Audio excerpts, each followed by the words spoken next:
যেমনটি আমরা লাস্ট এপিসোডে দেখেছিলাম, জিয়ান সেই মিস্ট্রিয়াস ফাইটারকে বলেছিল এটা তুমি, আর এটাই ছিল হ্যাং ফ্যাং। আমি গত পর্বে বলেছিলাম এই ফাইটারটিকে কেউ কি বলতে পারবেন? কমেন্ট বক্সে দেখলাম অনেকেই বলেছেন এটা হ্যাং ফ্যাং। আসলে তারা প্রথম থেকে হয়তো মনোযোগ দিয়ে দেখেছিল। এই এপিসোডের শুরুতে আমরা দেখতে পাই সেখানকার পরিবেশ একদম নিস্তব্ধ হয়ে যায়। তখন জিয়ান হ্যাং ফ্যাংকে বলে আমি ভাবতেও পারছি না তুমি এখনো বেঁচে আছো। তখন হ্যাং ফ্যাং বলে আমি বেঁচে থাকার পিছনে তোমারই হাত আছে আমার জুনিয়র ব্রাদার, কারণ তুমি সেই জায়গায় না থাকলে এত ডেঞ্জারাস পাওয়ার কখনোই আমি অ্যাচিভ করতে পারতাম না। এটি বলার পরই হ্যাং ফ্যাং একটি এনার্জি বোতল বের করে ফেলে। অন্যদিকে এগুলো দেখে সেই বুদ্ধা এল্ডার অনেকটাই ভয় পেয়ে গিয়েছিল। তখন বুদ্ধা এল্ডার চুপচুপ করে তার পাওয়ার ইউজ করে যে ক্লোন বডিগুলো ছিল সেই ক্লোন বডিকে নিজের কাছে নিয়ে আসে। এগুলো থেকে ফার্স্ট হিলার বলে জিয়ান যেটা বলেছিল আসলে সেইটাই ঠিক হলো। এটি বলে ফার্স্ট হিলার জিয়ানের দিকে যেতে শুরু করে। তারপর হ্যাংফ্যাং বোতলের মধ্যে যে এনার্জিটি ছিল সেই এনার্জি শুষে নেয়, যার ফলে হ্যাংফ্যাং আগের চেয়ে অনেক বেশি পাওয়ারফুল হয়ে যায়। তখন হ্যাংফ্যাং জিয়ানকে বলে আজকে তোমার সোল আমি বের করেই ছাড়বো, তখন তুমি বুঝতে পারবে জীবনে সাফারিং করা কত প্রকার ও কি কি। এটি শুনে জিয়ান বুঝে যায় এবং বলে সোল হল। অন্যদিকে হ্যাংফ্যাং বলে আমার বুদ্ধা টিচারের ওরা তোমার বডির মধ্যে দেখতে পাচ্ছে না কেন? আরে আমি তো ভুলে গিয়েছি তোমার বুদ্ধা টিচার তো আমাদের সোল হলের কাছে বন্দী হয়ে আছে। তুমি আবার এটা ভাবে না যে সোল হলের কাছ থেকে তুমি তোমার টিচারকে বাঁচাতে পারবে। এদিকে জিয়ান একদম রেগে গিয়ে আগুনের মতো হয়ে গিয়েছিল, কারণ সোল হলের ফাইটাররা তোমার টিচারকে একদম পুরোপুরি চোখ বন্ধ করে রেখেছে। এটি বলে হ্যাং ফ্যাং অনেক জোরে জোরে হাসতে থাকে। তখন জিয়ান বলে হ্যাং ফ্যাং, জিয়ান তখন বলে তোমার মতো বিশ্বাসঘাতককে আমি যতক্ষণ না মারতে পারছি আমি শান্ত হব না, আমি তোমাকে মেরেই ছাড়বো। এটি বলে জিয়ান তার পাওয়ার রিলিজ করতে শুরু করে। তখন পজনগাল এদিক ওদিক দেখতে থাকে। তখন আমাদের পটকা জিয়া বলে তোমার সাথে আমাকেও নিয়ে নাও। আর এখানে আমাদের ছোট্ট জিয়া সম্পর্কে একটা তথ্য দিয়ে রাখি, এই ফাইটারের মধ্যে আমাদের ছোট জিয়ার যদি জীবন সংকটের মধ্যে পড়ে যায় তাহলে এখানকার যারা যারা যত দাউজং লেভেলের পাওয়ারফুল ফাইটার আছে না কেন তারা 1 সেকেন্ডে মারা যাবে। এই দৌকি কন্টিনেন্টের মধ্যে জিয়ার ব্যাকগ্রাউন্ড এতটা পাওয়ারফুল যেটা বলে বোঝাতে পারবো না। এই দৌকি কন্টিনেন্টের মধ্যে না জিয়ার চেয়ে পাওয়ারফুল কোনো ম্যাজিক্যাল বিস্ট এখন পর্যন্ত জন্ম নেয়নি। তাহলে আপনারা কি বুঝতে পারছেন জিয়ার ব্যাকগ্রাউন্ড কোথা থেকে আসছে? আপনারা যদি জিয়া পটকার ব্যাকগ্রাউন্ড সম্পর্কে জানতে চান তাহলে অবশ্যই কমেন্ট করবেন, আমি সেই অনুযায়ী ভিডিও বানিয়ে দেবো। কারণ জিয়ার যে ফাদার রয়েছে সেই ফাদারকে দেখে সোল হল একদম কেঁপে ওঠে। অন্যদিকে হ্যাংফ্যাং জিয়ানকে বলে জুনিয়র ছোট ব্রাদার তুমি কি আমাকে মারতে চাও? তুমি যদি আমাকে সত্যিই মারতে চাও তাহলে অবশ্যই তোমাকে যোগ্য হতে হবে। তখন সেখানে এন্ট্রি মারে আমাদের ফার্স্ট হিলার, এবং ফার্স্ট হিলার হ্যাংফ্যাংকে বলে তোমার কি মনে হয় আমার মধ্যে তোমাকে মারার অ্যাবিলিটি নেই? ফার্স্ট হিলারকে দেখে হ্যাংফ্যাং এবং সেই ব্ল্যাক ইম্প্রেসিটির হেড একদম পুরোই অবাক হয়ে যায়। তখন ফার্স্ট হিলার জিয়ানের কাছে এসে হ্যাংফ্যাংকে বলে আমি কখনো ভাবতেও পারিনি তুমি এখনো বেঁচে থাকবে, এবং তোমার মতো ফাইটার যে দাউজং লেভেলও ব্রেক করতে পারবে এটাও আমি আশা করিনি। কিন্তু হ্যাংফ্যাং আমি যদি তোমাকে একবার মেরে ফেলতে পারি তাহলে অবশ্যই দ্বিতীয়বারও তোমাকে মেরে ফেলতে পারবো। আর এখন আমার মনে পড়ছে সেই কুইন মেডিসের লাথি মারাটা, একদম এক লাথিতে চিটপাড়াং করে দিয়েছিল হ্যাংফ্যাংকে। ফার্স্ট হিলার আরো বলে তুমি যেভাবে ভাব নিচ্ছ তুমি মনে হচ্ছে একদম সাকসেসফুল ভিলেন, তোমাকে কখনো কেউ মারতেই পারেনি, এমন ভাব দেখানোর কোনো দরকার আছে? এটি শুনে তো হ্যাংফ্যাং একদম রেগে লাল হয়ে যায়। তখন জিয়ান ফার্স্ট হিলারকে জিজ্ঞেস করে ফার্স্ট হিলার সেই ক্লোন বডির কি হলো সেখানে? তখন ফার্স্ট হিলার বলে যে ক্লোনগুলো ছিল সেগুলো ভ্যানিশ হয়ে গিয়েছে, এবং ক্লোনগুলো যে রাস্তা দিয়ে এসেছিল সেই রাস্তায় আস্তে আস্তে আমি এখানে পৌঁছে গিয়েছি। তখন বুদ্ধ হিলার পাওয়ার রিলিজ করতে শুরু করে, এবং রিলিজ করার পর সেখানে সকল ফাইটার অনেক অবাক হয়ে যায়। তখন বুদ্ধ হিলার বলে আমাকে এত সময় দেওয়ার জন্য তোমাদেরকে অনেক ধন্যবাদ। এটি বলে সে তার ফুল পাওয়ার ইউজ করে একটি পাঞ্চ মারে, এবং এই পাঞ্চের ফলে সেখানকার নরম ফাইটার অনেক দূরে গিয়ে পড়ে যায়। তারপরে বুদ্ধ হিলার সেখান থেকে পালাতে শুরু করে, এবং পজনকাল বলে সে পালাতে যাচ্ছে। তখন দাউজং লেভেলের 3 পাওয়ারফুল ফাইটারই সেই বুদ্ধ হিলারকে এপিসি করতে শুরু করে। প্রথমে পজনকাল সামনে এসে তার পজন ওরা বুদ্ধার দিকে ছেড়ে দেয়, কিন্তু বুদ্ধ হিলার সেগুলোকে ডজ করে ফেলে। ডজ করার পরে বুদ্ধ হিলার আবার পালাতে শুরু করে। তখন পজনকাল বুদ্ধ হিলারের পিছু করতে করতে অনেক পাঞ্চ মারে, বাট সেই পাঞ্চগুলো থেকে বুদ্ধ হিলার ডজ করে ফেলছিল। তারপর হঠাৎ করে তখন আমার ব্ল্যাক ইম্প্রেসিটি হেড বুদ্ধ হিলারের সামনে চলে আসে। তখন বুদ্ধ হিলারকে পাঞ্চ মারতেই যাবে কিন্তু বুদ্ধ হিলার সেগুলোকেও ডজ করে ফেলে। তখন আমাদের ফার্স্ট হিলার আবার অ্যাটাক করে, কিন্তু সেই বুদ্ধ হিলার তার পাওয়ার ইউজ করে সেই ফার্স্ট হিলার অ্যাটাকে ডিস্ট্রয় করে দেয়। তখন পিছন দিক থেকে হ্যাংফ্যাং চলে আসে এবং বলে ইগল মাস্টার তাড়াতাড়ি বুদ্ধের লিকুইড ফালায় আমাকে দিয়ে দাও, এবং এটি বলে অ্যাটাক করে দেয়। এবং সেই অ্যাটাক বুদ্ধার গায়ে লাগতে যাচ্ছিল, কিন্তু বুদ্ধা হলে সেই অ্যাটাকে ডিস্ট্রয় করার নয় সেখানে অনেক বড় ব্লাস্ট হয়ে যায়। তখন হ্যাংফ্যাং সেই ব্লাস্টের মধ্যে ঢুকে যায়। এদিক থেকে সেই ইগল মাস্টার সেই ব্লাস্টের মধ্যে থেকে বের হয়ে আসে। বের হয়ে আসার সাথে সাথে পজনগাল আবার ইগল মাস্টারের পিছু করতে শুরু করে। পজনগাল এক এক করে শুধু অ্যাটাক করেই যাচ্ছিল, এবং ইগল মাস্টার সেই অ্যাটাক গুলোকে ডজ করছিল। তারপর ইগল মাস্টার সেখান থেকে আবার উপরের দিকে যেতেই যাবে, কিন্তু তখনই সেখানে হ্যাংফ্যাং চলে আসে এমন একটি অ্যাটাক করে সেই অ্যাটাকের ফলে একদম সেখানে ব্লাস্ট হওয়ার পরিস্থিতি তৈরি হয়ে যায়। এই অ্যাটাকের ফলে ইগল মাস্টার এবং হ্যাংফ্যাং দুইজনে পিছনের দিকে ধাক্কা খেয়ে যায়। তখন হ্যাংফ্যাং ইগল মাস্টারকে বলে তোমার পাওয়ার অনেক বেশি রয়েছে, এবং তুমি ব্ল্যাক কর্নার রিজনের মধ্যে কোনো অংশও কম না, এবং তোমার যে পাওয়ার সেই পাওয়ারটা অনেক বেশি এক্সট্রা অর্ডিনারি। এটি বলে সেখানকার সকল ফাইটার সেই ইগল মাস্টারকে চারদিক থেকে ঘিরে ফেলে। তখন হ্যাংফ্যাং ইগল মাস্টারকে বলে তুমি এখন এখানে মারা যাবে। তখন ইগল মাস্টার চারদিক দেখতে শুরু করে এবং বলে 4টা সেক্টরের পাওয়ার অনেক অনেকটাই দেখছি পাওয়ারফুল, আমার একার পক্ষে এগুলো সহ্য করা কখনোই পসিবল না। তখন ইগল মাস্টার বুদ্ধি লিকুইড সালাইভা বের করে এবং বলে আমার মনে হয় না এই বুদ্ধি লিকুইড সালাইভা আমার ভাগ্যে রয়েছে, এবং আমিও দেখছি এই বুদ্ধি লিকুইড সালাইভা তোমাদের মধ্যে কিভাবে ভাগ করে নিতে পারো। এটি বলে ইগল মাস্টার বুদ্ধি লিকুইড সালাইভাকে উপরের দিকে ছুড়ে দেয়। এটি দিয়ে সেখানকার সবাই তখন অনেক অবাক হয়ে যায়। তখন হ্যাং ফ্যাং বলে ওল্ড ম্যান তুমি কি আমাদের সত্যি অনেক বোকা পেয়েছো? আসলে সেখানকার সবাই মনে করেছে এই বুদ্ধ হেল্ডার ফেক বুদ্ধি লিকুইড সালাইভা ছুড়ে মেরেছে। অন্যদিকে সেই বুদ্ধি লিকুইড সালাইভাকে জিয়া নিয়ে নেয় এবং বলে এটা কেউ নিতে চায়নি কিন্তু আমি পেয়ে গিয়েছি। তখন জিয়া বুদ্ধি লিকুইড সালাইভাকে জিয়ানের কাছে নিয়ে আসে। তখন জিয়ান বলে সাবধান। তখন এটি থেকে অনেক বেশি ওরা বের হতে শুরু করে এবং সেখানকার সবাই তখন বুঝে যায় এটি হলো আসল বুদ্ধি লিকুইড সালাইভা। তখন ইগল মাস্টার বলে তোমরা সবাই সত্যি অনেক বোকার দল। তখন ফার্স্ট হুইলার জিয়ানকে বলে এটা চেক করো, দেখো এটা রিয়েল কিনা। তখন জিয়ান বুদ্ধি লিকুইড সালাইভা চেক করে এবং বুঝতে পারে এটি রিয়েল। তখন জিয়ান ইশারা দিয়ে ফার্স্ট হুইলারকে বলে হ্যাঁ। এটা দেখে হ্যাং ফ্যাং মনে মনে বলে এই বুদ্ধা হিটলার আসলে সত্যি বুদ্ধি লিকুইড সালাইভাকে উপরের দিকে ছুড়ে মেরেছিল। তখন ব্ল্যাক এম্প্রেসিডি হেড ইগল মাস্টারকে বলে তুমি এটি কিভাবে করলে, তুমি বুদ্ধি লিকুইড সালাইভার চিহ্ন কিভাবে মুছে ফেলতে পারলে? তখন ইগল মাস্টার বলে তুমি যখন বলেছিলে বুদ্ধি লিকুইড সালাইভার মধ্যে অন্যরকম কিছু আছে তখন আমি বুঝে গিয়েছিলাম। আর তুমি কি মনে করেছো সেই বুদ্ধি লিকুইড সালাইভার চিহ্নটা এখন পর্যন্ত আমি থাকতে দেবো? আর আমি বুদ্ধি লিকুইড সালাইভা দিয়ে দিয়েছি, তাই আমি এই জায়গায় আর থাকতে চাই না। তারপরেও তোমরা যদি আমার সাথে ফাইট করতে চাও তাহলে তোমরা হলো পাগলের দল, এটি বলে সেখান থেকে চলে যায়। তখন পয়জন গার্ল সেই ইগল মাস্টারকে দেখতে থাকে। যেতে যেতে সেই ইগল মাস্টার বলছিল তোমরা আমাকে দেখতে থাকো, আমি এই প্রতিশোধ নিয়েই ছাড়বো। তখন হ্যাং ফ্যাং অনেক স্পিডে জিয়ানের দিকে আসতে শুরু করে। তখন পয়জন গার্ল এবং ফার্স্ট হুইলার বলে জিয়ান সাবধান। তখন হ্যাং ফ্যাং তার পাওয়ার ইউজ করে জিয়ানকে পাঞ্চে মারতেই যাবে, কিন্তু তখনই জিয়ান 3000 ইয়ার ঠান্ডা টেকনিক ইউজ করে সেখান থেকে সরে আসে। তখন হ্যাং ফ্যাং আবার জিয়ানকে পাঞ্চ মারে, কিন্তু জিয়ান সেই পাঞ্চকে ডজ করে ফেলে। তারপর তখনই পয়জন গার্ল এবং ফার্স্ট হুইলার হ্যাং ফ্যাং এর উপরে অ্যাটাক করে দেয়, কিন্তু হ্যাং ফ্যাং এই অ্যাটাককে ডজ করে ফেলে। তারপর হ্যাং ফ্যাং পয়জন গার্ল এবং ফার্স্ট হুইলারের মধ্যে ধুমধারাক্কা ফাইট শুরু হয়ে যায়, এবং তাদের ফাইট মানে 10 লেভেলের ফাইট কতটা ভয়ানক হতে পারে সেটা তো আপনারা জানেনই। অন্যদিকে মোয়ানবেলের ফ্যাং ইয়াং বলছিল মো ত্যাং চিয়াং মাস্টার আপনি কি এখনো এই ফাইট থেকে দূরে থাকতে চান? অন্যদিকে তখন জিয়ান চলে আসে। তখন জিয়ান ব্ল্যাক ইম্প্রেসিডি হেডকে বলে মো ত্যাং চিয়াং মাস্টার আপনি কি আমাদের উপর অ্যাটাক করতে চান? কিন্তু আপনি যদি চুপচাপ থাকেন কারো পক্ষে না ফাইট করেন তাহলে আমি অবশ্যই আপনাকে প্রমিস করছি যে এই ফাইটের পর আমি 10 লেভেলে মানে 6 রেডের পিল আপনাকে দিয়ে দেবো। এটি শুনে ব্ল্যাক ইম্প্রেসিডি হেড অনেক অবাক হয়ে যায়। অন্যদিকে আমরা পয়জন গার্ল এবং হ্যাং ফ্যাং এর মধ্যে ফাইট দেখতে পাই। তখন ফাইট করতে করতে হ্যাং ফ্যাং ব্ল্যাক ইম্প্রেসিডি হেডকে বলছিল মো ত্যাং চিয়াং এই চালাক ছেলের ফাঁদে তুমি পড়িও না, কারণ এই ছেলের পাশে অলরেডি 2 জন 10 লেভেলের পাওয়ারফুল ফাইটার রয়েছে। কি গ্যারান্টি এই ফাইটের পর যদি এই ছেলে তোমাকে সেই পিলটি না দেয় তখন তুমি কি করবে? তখন ব্ল্যাক ইম্প্রেসিডির হেড ভাবতে শুরু করে। তখন জিয়ান ব্ল্যাক ইম্প্রেসিডির হেডকে বলে আপনি যদি আমার কথা বিশ্বাস না করতে পারেন তাহলে আমি এখনই 10 লেভেলের 6 গ্রেডের পিল আপনাকে দিয়ে দিচ্ছি। তখন সেখানে হ্যাং ফ্যাং চলে আসে এবং ব্ল্যাক ইম্প্রেসিডির হেডকে বলে মো ত্যাং চিয়াং, এবং তারপর সে একটি ওয়েব ভাবে বার্তা সেই মো ত্যাং চিয়াং এর কাছে পাঠিয়ে দেয়। এটি শুনে ব্ল্যাক ইম্প্রেসিডির হেড অনেকটা অবাক হয়ে যায় এবং বলে তুমি কি সত্যি সিরিয়াসলি বলছো এটা? তখন হ্যাং ফ্যাং বলে অবশ্যই, আর এই ফাইটের পরে আমি যদি তোমার সাথে বিশ্বাসঘাতকতা করি তুমি তখন আমাদের ডেমন ফ্লেম ভ্যালিতে চলে আসবে, আর চলে আসার পর তুমি আমার উপর বিশ্বাসঘাতকতার অপবাদ দিতে পারবে। তখন ব্ল্যাক ইম্প্রেসিডির হেড হ্যাং ফ্যাং কে বলে আমি তোমার উপর একবার বিশ্বাস করছি, কিন্তু তুমি যদি এই ফাইটের পর আমার সাথে বিশ্বাসঘাতকতা করো তাহলে তুমি বুঝতেই পারছো। তখন জিয়ান ব্ল্যাক ইম্প্রেসিডির হেড কে বলে মো ত্যাং চিয়াং আপনি কি এখন এই বিশ্বাসঘাতকের কথাই বিশ্বাস করছেন? আপনি যদি তার কথায় চলেন তখন আর আমার কিছু বলার থাকবে না। তখন ব্ল্যাক ইম্প্রেসিডির হেড বলে হ্যাং ফ্যাং আমাকে যে শর্ত দিয়েছে সেই শর্তের জন্য একটু তো রিস্ক নিতেই হবে। তখন হ্যাং ফ্যাং বলে ঠিক আছে চলো আর দেরি করা যাবে না।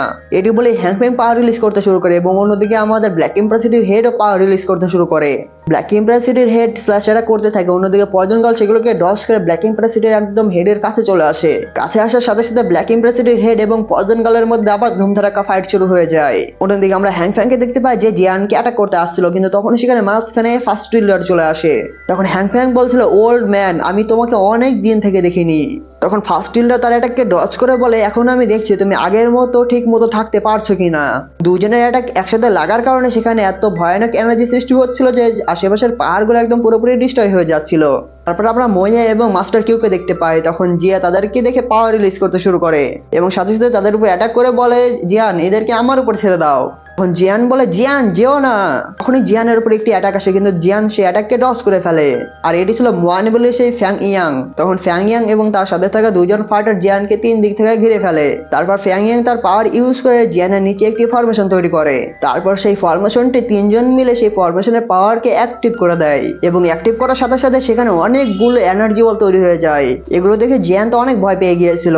তখন ফ্যাং ইয়াং জিয়ানকে বলছিল ব্ল্যাক কর্নার রিজনের মধ্যে তোমার সুনাম চারদিকেই শুনতে পেয়েছি, অনেক আগে থেকেই। আর এখন আমরা তিনজন দেখছি তুমি কতটা পাওয়ারফুল এবং তোমার সুনামগুলো ঠিক ছিল কিনা। এটি বলে সেই তিনজন মিলে সেই এনার্জি বলগুলোকে জিয়ানের দিকে ছেড়ে দেয় এবং সেই এনার্জি বল জিয়ানের দিকে লাগতেই যাচ্ছিল, কিন্তু তখনই জিয়ান 3000 ঠান্ডার টেকনিক ইউজ করে একদম সোজা উপরের দিকে চলে আসে। তখন ফ্যাং ইয়াং সেই বলগুলোকে কন্ট্রোল করে আবার জিয়ানের দিকে ছেড়ে দেয়। তখন সেই বলগুলো জিয়ানের দিকে আসতে দেখে জিয়ান আবার সেখান থেকে পালাতে শুরু করে। তারপর ফ্যাং ইয়াং আরো এনার্জি বল তৈরি করে ফেলে এবং অন্যদিক থেকে অ্যাটাক করে। অন্যদিকে আমরা জিয়ানকে দেখতে পাই যে সেই এনার্জি বলগুলোকে ডস করছিল এবং সেই এনার্জি বলগুলো ডস করার কারণে যেখানে যে এনার্জি বলগুলো পড়ছিল সেখানে একটু ব্লাস্টের মতো হয়ে যায়। এভাবে করে এক এক করে জিয়ান অনেকগুলো এনার্জি বলগুলোকে ডস করতেই থাকে, কিন্তু তারপর সেই এনার্জি বল কমতেই ছিল না। এভাবে করে জিয়ান অনেকগুলো এনার্জি বল থেকে পালাতে থাকে, কিন্তু তারপর অনেকগুলো এনার্জি বল জিয়ানের একদম কাছে চলে আসে। তারপর অনেকগুলো এনার্জি বল জিয়ানের সামনে এসে জিয়ানকে একদম 3 দিক থেকে অ্যাটাক করে, কিন্তু জিয়ান এই 3 দিক থেকে অ্যাটাক করার ফলে একটি স্কিল ইউজ করে সেখান থেকে একদম বের হয়ে আসে। তারপরে সেই এনার্জি বলগুলো জিয়ানের পিছে পড়ছিল, তখন জিয়ান তার সেই তরবারি বের করে ফেলে এবং তার তরবারির সাথে তার ফ্লেম ইউজ করে এমন একটি অ্যাটাক করে সেই এনার্জি বলগুলো পুরোপুরি ডিস্ট্রয় হয়ে যায়, যার ফলে সেখানে অনেক বড় ব্লাস্ট হয়। তখনই মোয়ানবেলের ফাইটার জিয়ানের পিছু চলে আসে এবং জিয়ানকে পাঞ্চ মারতে যাবে, কিন্তু তখনই জিয়ান তার তরবারি দিয়ে সেই পাঞ্চকে আটকিয়ে দেয় এবং জিয়ান তার তরবারি দিয়ে সেই ফাইটারকে এমন একটি পাঞ্চ মারে সেই ফাইটার অনেক দূরে গিয়ে পড়ে যায়। তখন জিয়ান বলে তোমাদের ডেমন ফ্লেম বলে বা মোয়ানবেলের যে অ্যাবিলিটি, সেই অ্যাবিলিটি দিয়ে তোমরা শুধু পিছন দিক থেকে অ্যাটাক করতে পারবে, তার চেয়ে ভালো তোমরা সামনে দিয়ে অ্যাটাক করো, তাহলে আমি বুঝতে পারবো তোমাদের মোয়ানবেলের কি পাওয়ার। তখন ফ্যাং ইয়াং জিয়ানকে বলে আমি অনেক আগে শুনেছিলাম তুমি বলে হেভেনলি ফ্লেম কন্ট্রোল করতে পারো, তাহলে চলো তুলনা করে দেখা যাক ডেমন ফ্লেম ভ্যালি বা ওয়ান ভ্যালির হেভেনলি ফ্লেমের সাথে তোমার হেভেনলি ফ্লেম কিভাবে টিকতে পারে এবং এটির মাধ্যমে বোঝা যাবে এই দুটি ফ্লেমের মধ্যে কোনটা সবচেয়ে বেশি পাওয়ারফুল। ফ্যাং ইয়াং আরো বলে 2 নাম্বার 3 নাম্বার আমার পাশে চলে আসো। তখন সেই দুইজন ফাইটার তার পাশে চলে যায়। তখন তারা তিনজন মিলে একটি ফরমেশন তৈরি করতে শুরু করে। এটি থেকে জিয়ান তো একটু অবাক হয়ে গিয়েছিল।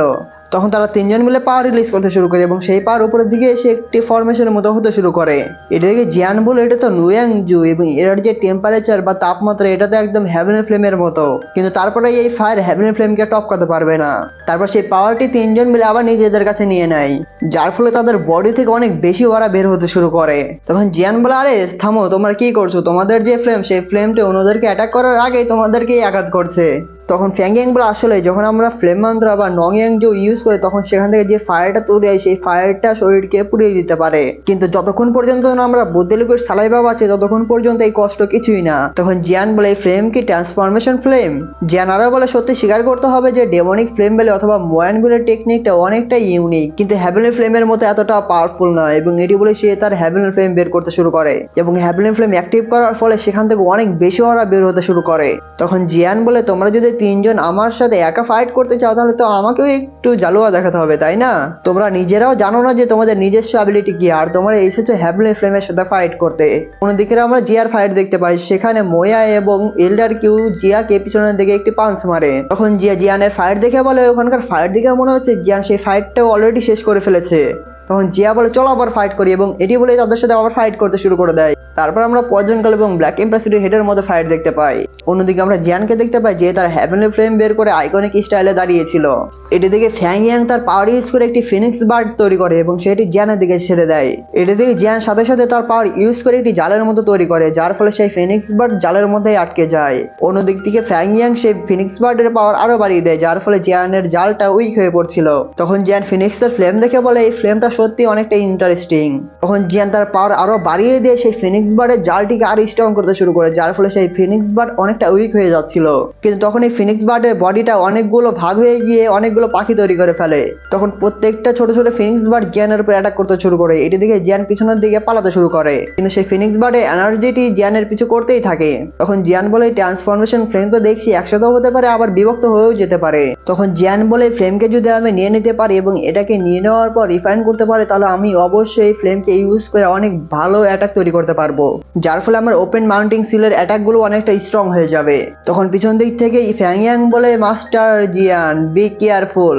তারপর জিয়ান একটি পাহাড়ের উপরে এসে তার ফ্লেম ইউজ করে একটি শিল বানিয়ে ফেলে, যার ফলে সেই ফিনিক্স বার্ডের অরাগুলো শিলটি ভেদ করতে পারে না, যার ফলে সেখানে সেগুলো ব্লাস্ট হয়ে যায়। তারপর ফ্যাং ইয়াং সেই পাওয়ার গুলোকে আবার একত্রিত করে ফেলে এবং একটি ফরমেশন তৈরি করে বলে স্টার ফায়ার ফিনিক্স, এবং পাশে থাকা দুজন ফাইটার সেই ফরমেশনটিকে আরো স্ট্রং করতে চেষ্টা করে। তারপর তিনজনের পাওয়ার সেই অরার মধ্যে দিয়ে দেয়, যার ফলে সেখান থেকে অনেক পাওয়ারফুল একটি ফিনিক্স বের হয়ে আসে। তারপর ফিনিক্স একটি হুঙ্কার ছেড়ে এবং এই হুঙ্কারের ফলে জিয়ান পিছনের দিকে ধাক্কাও খেয়ে যায়। এটি থেকে জিয়ান বলে এই ফিনিক্স তো ট্রান্সফরমেশন ফায়ার নিজের মধ্যে আটকে রাখতে পারছে, এবং এই ফিনিক্সের উচিত ছিল যে সকল ট্রান্সফরমেশন ফ্লেম বা ফায়ার আছে সেগুলোকে নিজের বডিতে একেবারে নিয়ে নেওয়া। যদি এরকমই হয়ে থাকে তাহলে উইদাউট সন্দেহ ছাড়া এটাকে আমাকে অ্যাকসেপ্ট করতে হবে, মানে এই ফ্লেমকে নিয়ে নিতে হবে। তখন ফ্যাং ইয়াং বলে, জিয়ান যে ফিনিক্সটি তৈরি করছে এই ফিনিক্সটি তোমার হেভেনলি ফ্লেমের সাথে 1v1 ফাইট করতে পারবে। তখন জিয়ান বলে, এটা কি তোমার আসল মুভ? তখন ফ্যাং ইয়াং বলে, এভাবে বলার কি আছে, তাহলে দেখাই যাক এই ফিনিক্সের পাওয়ার তুমি সহ্য করতে পারো কিনা।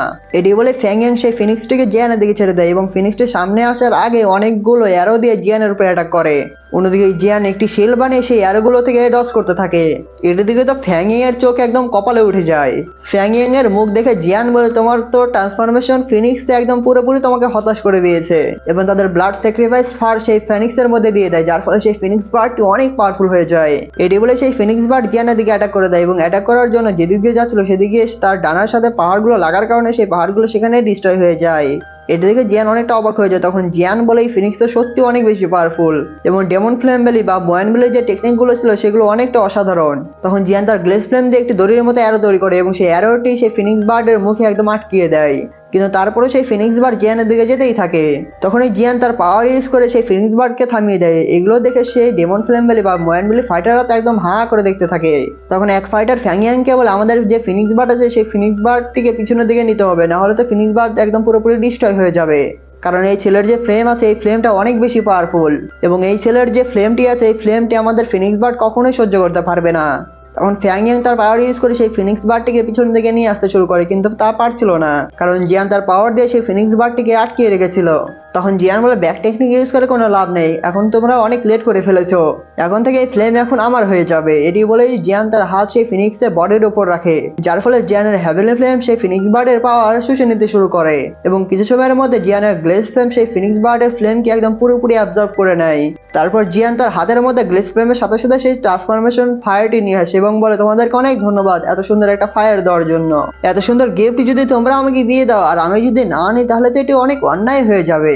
অন্যদিকে সেই ফাইটাররা ফিনিক্সকে কন্ট্রোল করার জন্য ফিনিক্সটি ডিস্ট্রয় হয়ে যাওয়ার কারণে তাদের হাত একদম পুরোপুরি কেটে যায়। তখন ফ্যাং ইয়াং জিয়ানকে বলে, জিয়ান তোমার যে ফ্লেমটি আছে মানে হেভেনলি ফ্লেম রয়েছে সেটি অনেক পাওয়ারফুল এবং ভয়ানক, এবং আমাদের কাছে যে ফ্লেমটি আছে সেই ফ্লেম তো তোমার হেভেনলি ফ্লেমের কাছে কিছুই না, আর এগুলো করার জন্য প্লিজ আমাদেরকে ক্ষমা করে দেন, কারণ আমরা বিনা বুঝে না বুঝে এগুলো করেছি। ফ্যাং ইয়াং আরো বলে, প্লিজ জিয়ান মাস্টার আমাদেরকে ফ্লেমটি দিয়ে দিন, আমরা প্রমিস করছি যে ফ্লেমটিকে নেওয়ার পর আমরা এখান থেকে একদম চলে যাব, এবং এরপরে বুদ্ধি লিকুইড সালাবের সাথে আমাদের কোনো সম্পর্কই থাকবে না, প্লিজ আমাদেরকে দিয়ে দিন ফ্লেমটা।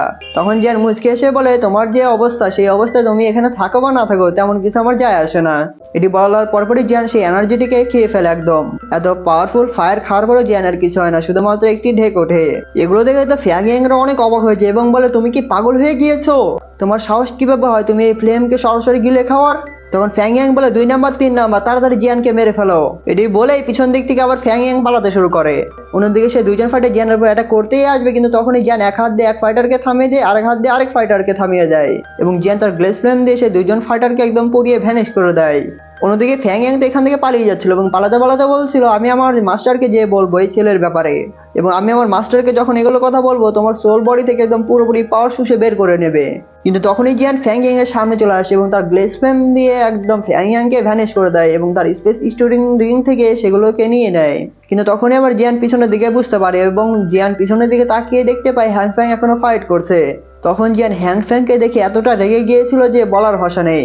তখন জিয়ান বলে, হ্যাং ফ্যাং, আর এখানে এপিসোডটি শেষ হয়ে যায়।